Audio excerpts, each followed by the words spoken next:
なんとなくをやめたら暮らしが整い始めた。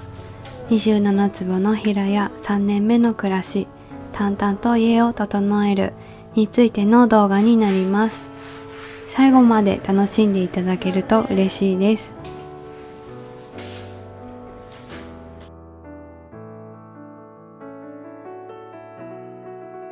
賑やかだった余韻を片付ける連休最終日の朝。明日から始まる日常を前に連休のリズムを少しずつ整えています。特別なことはせず、今日も淡々とのんびり過ごした今年のゴールデンウィーク。いろいろな出費が積み重なり、泊まりがけの旅行はせず、普段行けない距離にある大きな公園や神社巡りをして過ごしました。毎年連休後半になると、外出のストレスから家族間でギクシャクするのですが、大きな喧嘩もなく、花畑やゆっくり流れる空を見て、幻想的な空間に癒されながら過ごすことができました。毎年の失敗を積み重ね、今年は居心地よく家族と過ごすことができ、気持ち軽やかに明日からの日常を始められそうです。最終日の今日は、外遊び大好きな子供たちが残した泥跳ねや花粉や黄砂、ほこりの掃除をして家全体を整えていきたいと思います。この家に住んで3度目の春が過ぎました。2年生だった娘は4年生に、2歳だった息子は年中さんになりました。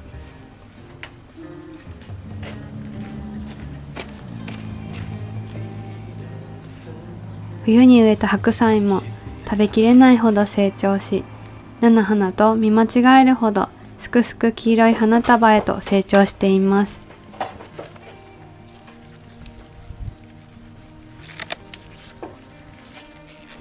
ここまで成長してしまうと食べられないので、切り花として楽しみたいと思います。不織布の中で育ったためか、アブラムシともいなくて、玄関やリビングにも飾れそうです。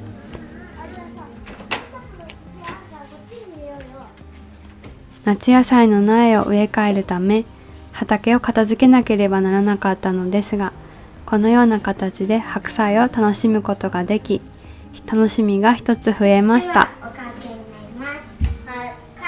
皆さんはどのような連休最終日を過ごしていましたか？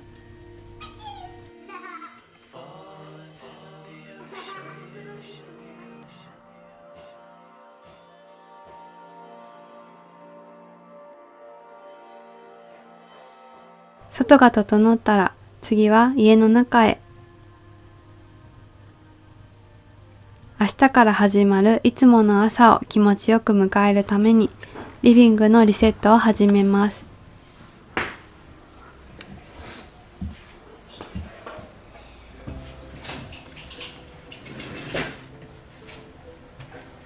物価高の影響で最近は家で食べることが増え、キッチンはフル稼働しています。その分キッチン周りの汚れも増えています。今の暮らしに合わせて掃除のルーティンも少しずつアップデートしています。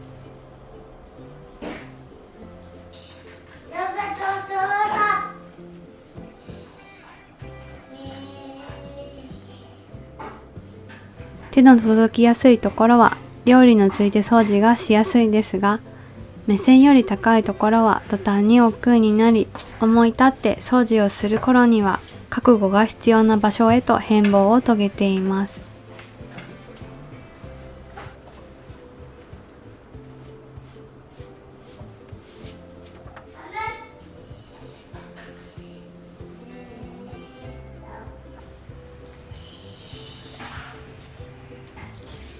ちょっとめんどくさいなと思う場所の掃除も可愛いと思える掃除アイテムのおかげで、掃除の時間も前向きに取り組めているように思います。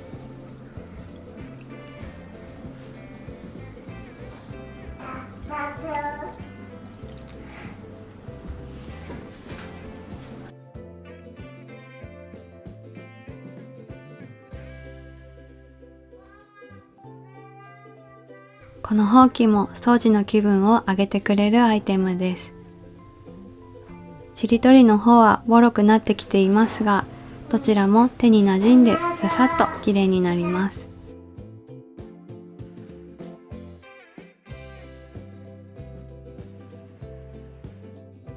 外遊びの回数に比例して増える洗濯物。この洗濯も明日から通常運行に戻ります。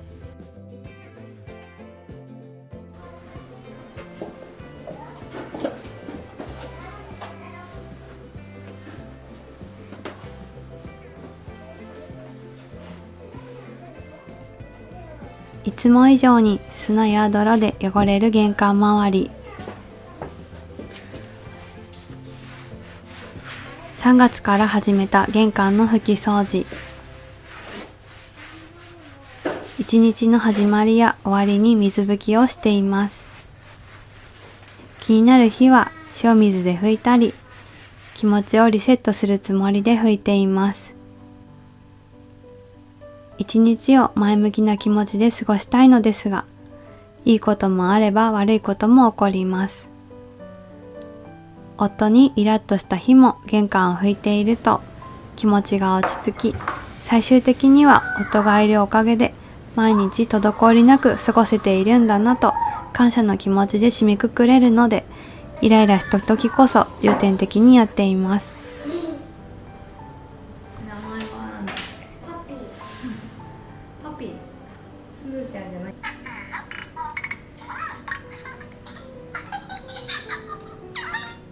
今日は娘が特別なお昼ご飯を作ってくれるそうです。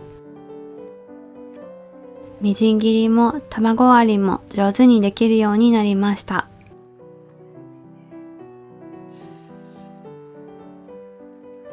小さかった娘も今は踏み台を使わずお手伝いができます。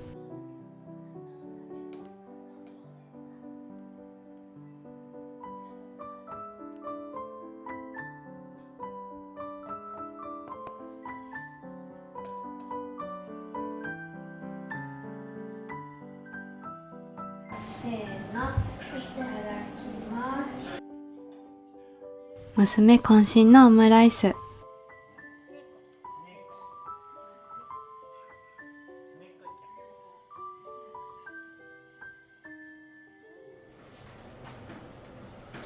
特別なことはなくても、心地よい居場所と、家族が楽しくいられる環境と、過ごしやすく整えること、体調を崩して整えられない時もありますが、手を抜けるところは抜きつつ、ほどほどに頑張りすぎずをモットーに過ごしていけたらと思います。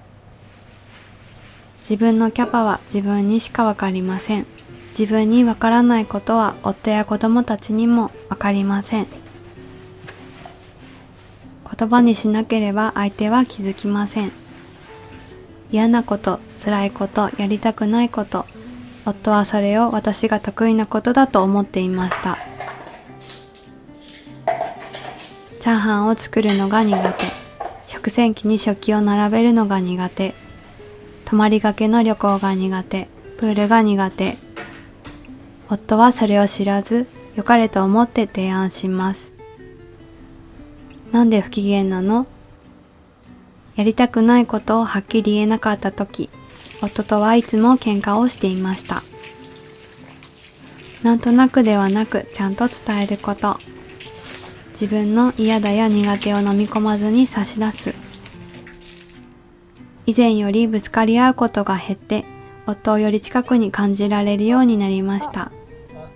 今年は結婚して10年の節目です。さしてもらうのを待たず、言葉で手渡し、暮らしの景色も整えながら過ごせたらと思います。心穏やかに日々淡々と。最後まで動画をご覧くださってありがとうございました。あともうちょっとだったのに。ねえ。あった。